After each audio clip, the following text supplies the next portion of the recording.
You walk into any tech store today, and the displays hit you like a wave. Bright, sharp, impossible to ignore. The salesperson smiles, points at the newest model, says it'll last you years. But here's what they don't tell you. That screen you're staring at? It's already dying. Not in 5 years. Not in 10. Right now, pixel by pixel, hour by hour, and nobody talks about it. Because in this industry, silence is profit. They sell you the dream, not the decay. Every year, monitors get sharper, brighter, smarter, but the questions? They get harder. Because the technology that gives you those perfect blacks, that infinite contrast, that color so vivid it feels like you can touch it, comes with a cost, a hidden one, and I wanted to see it for myself. So 21 months ago, I did something most people would never do. I bought a beautiful QD OLED monitor, 32 inches, 4K, the kind of panel that makes you stop and stare. And then I burned it in. On purpose, no protection, no precautions, just me. A productivity workload and time. Because if you're going to spend your money on something this expensive, you deserve to know the truth, not the marketing, not the promise, the reality. This is not a review, this is a reckoning. Let me take you back. Nearly 2 years ago, I was sitting at my desk using a standard 32-inch IPS LCD monitor. It was fine, predictable, safe. Then MSI released the MPG 321 URX QD OLED, and I made a choice. I swapped it in. Same desk, same setup, same workflow. The only difference? This panel was OLED, and OLED doesn't forgive. From day one, I used it the way most people would. Writing scripts, browsing the web, editing spreadsheets, static desktop content, 8 to 10 hours a day, every single day. The kind of usage that makes OLED engineers nervous. Because these panels, they're designed for motion, for games, for movies, for content that moves and breathes and shifts, not for a taskbar that sits in the same place for 5,000 hours. But that's exactly what I did. I wanted to know what happens when you use an OLED like a normal person uses a monitor. Not carefully, not occasionally, but constantly, relentlessly, without mercy. And here's the thing. At first, nothing happened. For weeks, even months, the screen looked flawless. Perfect blacks, stunning color, no signs of wear. I almost started to believe the hype, but then, around month 6, I saw it, a faint line, right down the center of the screen, where the border of 2 side-by-side apps lived, and at the bottom, a shadow, where my taskbar had been sitting, unchanging, day after day. It wasn't dramatic, it wasn't immediate, but it was there. And once you see it, you can't unsee it. That's when I realized something. Burn-in isn't an event. It's a process. Slow, quiet, cumulative. And now, after 21 months, after 5,000 hours of use, I'm here to show you what that process looks like. Not in a lab, not in theory, but in the real world. On a screen I've used every single day. For work, for life, for this experiment, because you deserve to see the truth.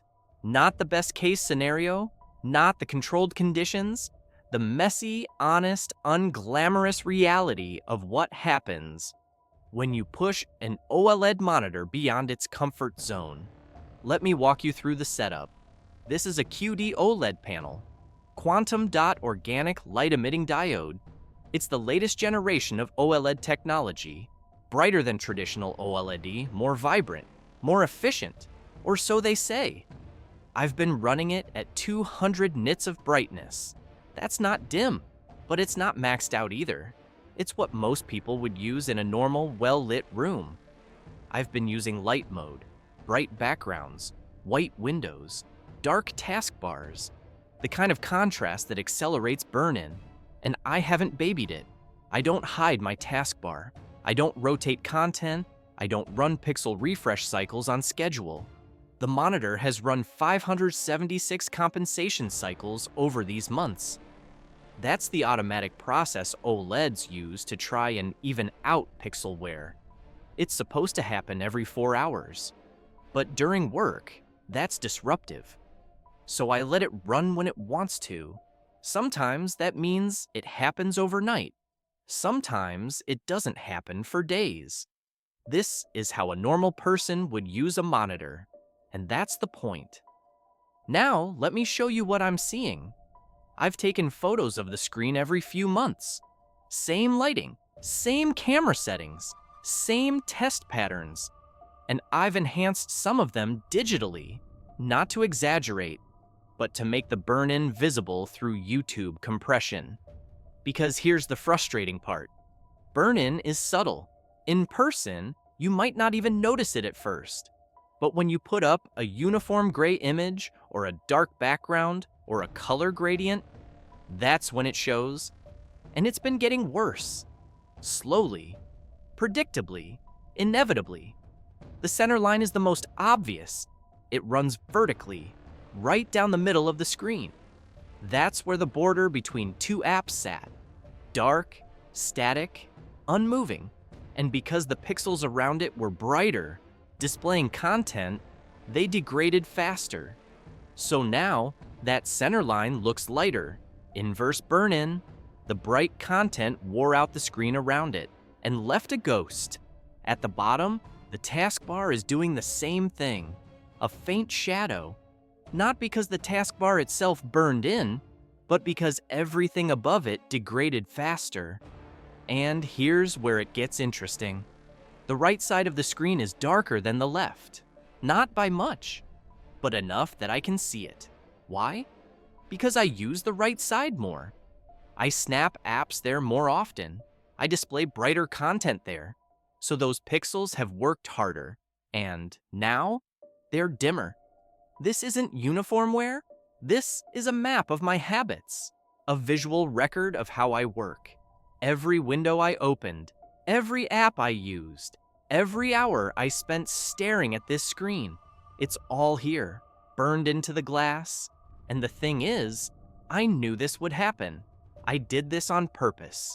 But even knowing it was coming, seeing it happen in real time is something else.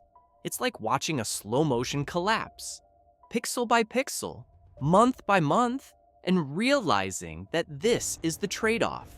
This is the price of perfect contrast, of infinite black, of color so good it makes you forget you're looking at a screen. The price is impermanence. Let me show you the color breakdown. Because OLED panels don't wear evenly across all colors. Each subpixel, red, green, and blue, degrades at a different rate. And in this case, green is the worst, by a lot. The green subpixel is the one that's taken the hardest hit. It's degraded the fastest. And because our eyes are most sensitive to green, that's the color that shows burn-in the most. Blue is second. Red is holding up the best. And when you layer all three together, what you get is a shift, a change in color temperature. Around month 12, I noticed the screen's white point had shifted. It went from 6450 Kelvin to 6350 Kelvin. That's cooler, slightly more blue. Not enough that most people would notice without a meter, but it's there, and it hasn't changed since. It's been stable at 63/50 for the last 9 months, which tells me the wear has slowed. Or at least, it's reached a kind of equilibrium. But the damage is done. The screen is no longer calibrated the way it was out of the box, and there's no fixing that. Because the wear isn't uniform, it's localized, personal, permanent. Now, let's talk brightness.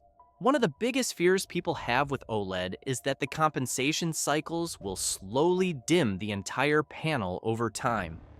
The idea is that as the monitor tries to compensate for uneven wear, it lowers the peak brightness to keep everything balanced. For the first 18 months, I saw zero brightness loss. The panel started at 243 nits, and after a year and a half, it was still 243 nits.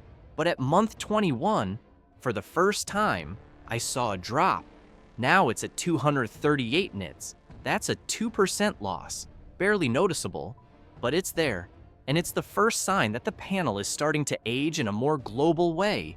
Not just localized burn-in, but overall degradation. And that's where things could get interesting. Because if the brightness keeps dropping, even slowly, that could become a bigger issue than the burn-in itself. Especially for people who need a bright display for color work, or HDR content, or just working in a sunny room. Time will tell. But for now, it's just a whisper, a hint of what's to come. Before you go, hit that subscribe button, because we don't just review monitors here, we expose them. From the hype, to the hidden failures, to the tricks brands hope you'll never question. This isn't about specs, it's about truth, and whether that OLED sitting in your cart right now is worth the risk. I'll be back in 3 months. Same monitor, same test, same unfiltered results. Because you deserve to know what happens when the warranty runs out and the pixels start to fade. So hit like, tap subscribe, and join thousands of smart buyers who already know. Smart spending starts with asking smarter questions. And we're just getting started.